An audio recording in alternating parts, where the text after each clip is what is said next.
Crone on the outside, whipped it down low, tipped in, they score!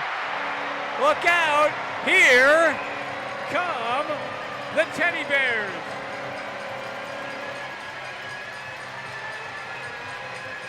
And this is going to take a bit to clean up. Look at this.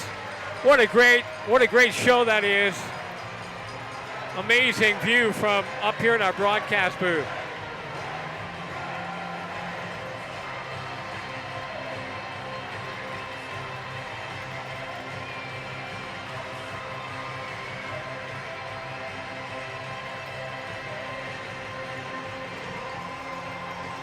From everywhere you look, it's all you see. Teddy bears flying through the air. Big ones, small ones. And there's going to be some happy kids at some of our local area hospitals. Welcome back, ECHL fans, to a Christmas edition of the ECHL Insider. I am your host, Garrett Hunter. Excited to break down our Christmas episode for you. Today we will discuss scores from last week's games and then get into our Christmas episode, who is on Santa's naughty and nice list. So starting with last week, a lot of great games. You just saw a great one there in Allen as they were able to knock off the Tulsa Oilers and have their teddy bear toss. Pretty exciting as you see the Americans score the first goal and then all the teddy bears come raining down. That happened all across the ECHL this holiday season, and a really, really cool sight to see as well. Well, let's talk about some more games last week. The Atlanta Gladiators, boy, are they nice this year with another win, 3-1 on Sunday afternoon against the Greenville Swamp Rabbits, and they are looking like a much improved team from last year under first-year head coach Matt Ginn. The Orlando Solar Bears and South Carolina Stingrays played one of the most head-scratching three-game series you'll ever see. It was the Solar Bears teddy bear toss on Friday night, and South Carolina completely ruined the evening.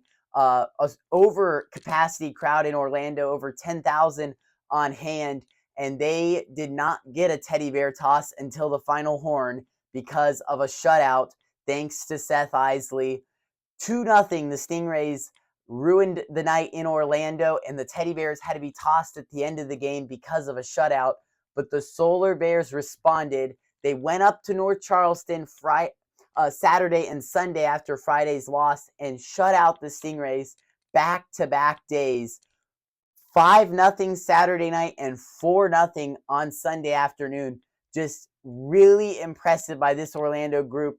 Think about the disappointment of Friday night in front of an overcapacity crowd. You don't score, and then you go on a 9-0 run in a building that is so hard to win in the North Charleston Coliseum. Very impressive, and these two teams will see each other this week. Up next, the Iowa Heartlanders and the Toledo Walleye. Talk about a little bit of a Christmas one here. The Toledo Walleye put up a snowman. 8 goals on the scoreboard in an 8-2 win over the Iowa Heartlanders. Very impressive there from the Huntington Center. Well, that will now bring us to Santa's naughty and nice list for the ECHL. Don't worry, it has been checked twice, and we will start with Santa's naughty list. Let's see which teams might be getting coal here for Christmas. First off, the Iowa Heartlanders. They have had a real struggle out of the gates this year. 8-16-2 is their record.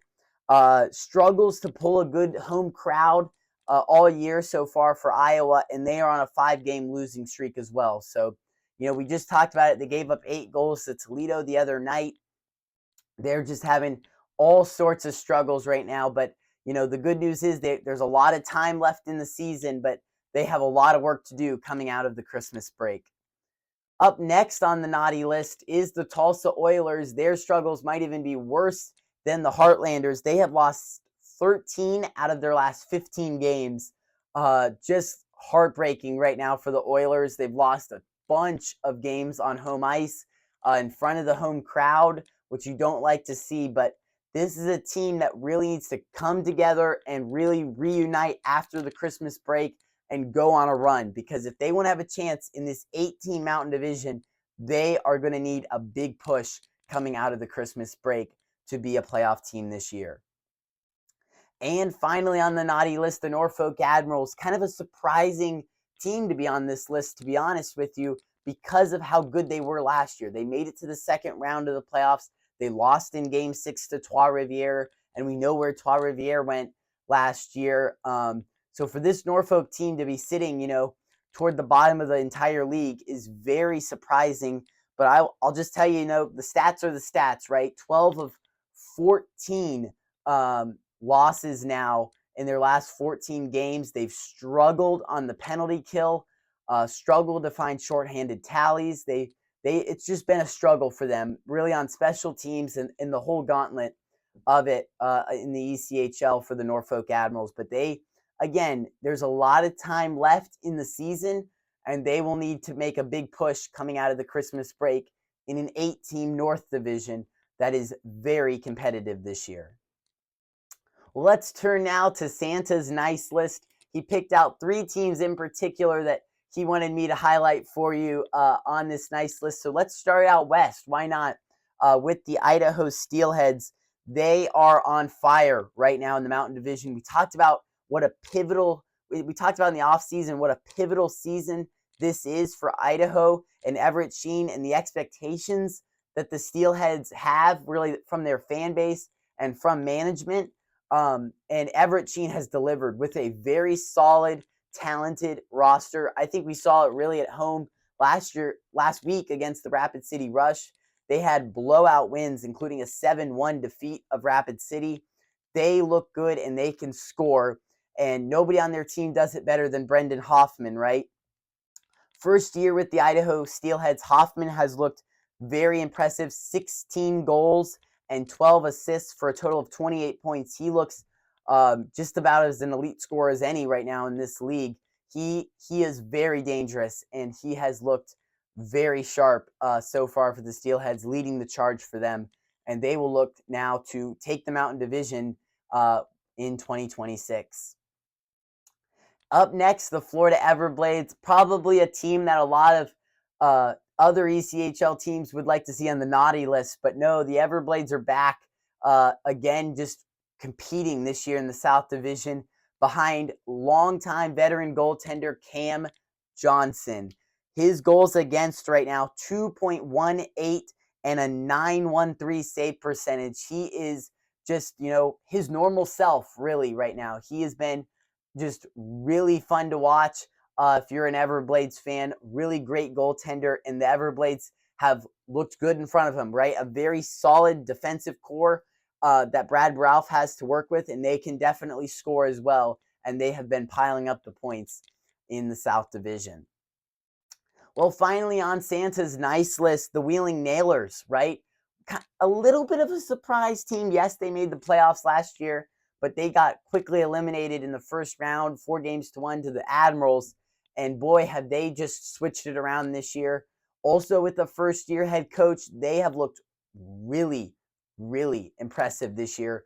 And they've kind of, made a friend, so to speak, a new rival in the Greensboro Gargoyles. They've had a lot of success in First Horizons Coliseum so far this year.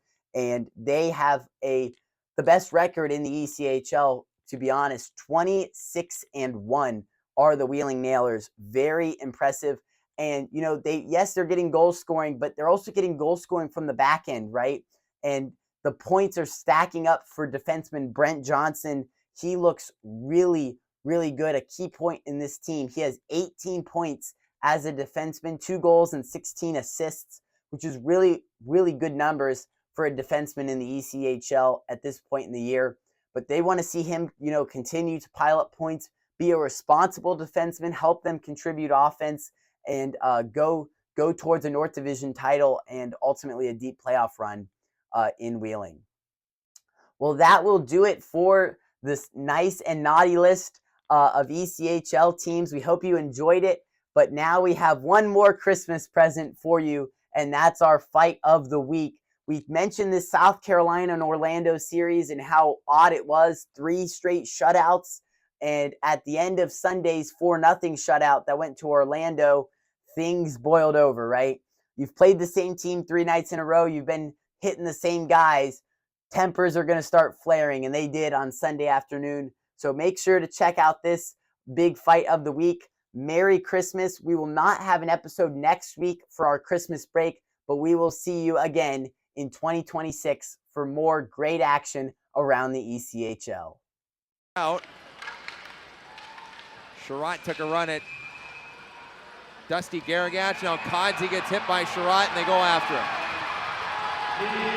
And we got a brawl. This was completely premeditated. They put Sherratt on the ice looking for this. And there should be another suspension here for Sherratt. They already got Klimek out of this game for doing this. Here's Sherratt again in a fight with Dusty Garagach. Garagach with a right. And Sherratt trying to get loose. Garagach giving up a lot of size here, but hanging right in there against the bigger Aaron Sherratt. Down to the ice they go. Everybody else is cooled off.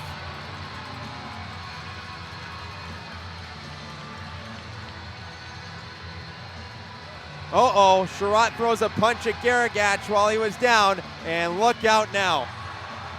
Now Garagach gets up and throws a right hand at Sherratt that stung him.